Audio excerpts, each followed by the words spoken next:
مجید رضوی.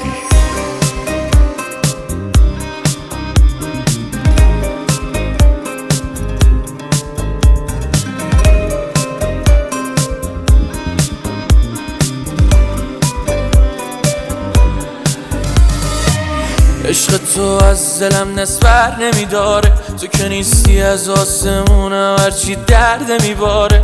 بیا ببین آب و جارو کردم واسط خونه رو، بیا یه بار دیگه تجربه کن با من بودن و به همین عشق هستم دیگه بر نمیدارم یه لحظه چشم ازت. بیا که اومدنت خیلی قشنگه، بیا دور گردنت بندازم یه چشم ازت. خوشگلم بیا چیدم شما رو، واسه تو آماده میشم من همه شبا رو. بیا گلایی که واسه خریدم و ببینمشون واسه تو برداره.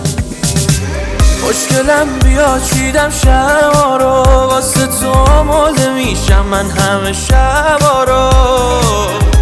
بیا گلایی که واسه خریدم و ببینمشون واسه تو برداره.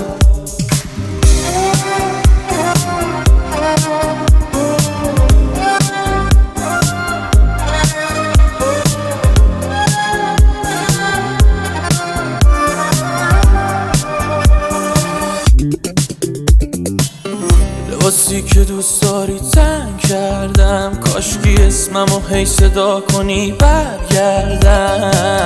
دوباره ببینم اون چشماتو، ببین توی خیالم واسه ضعف کردم.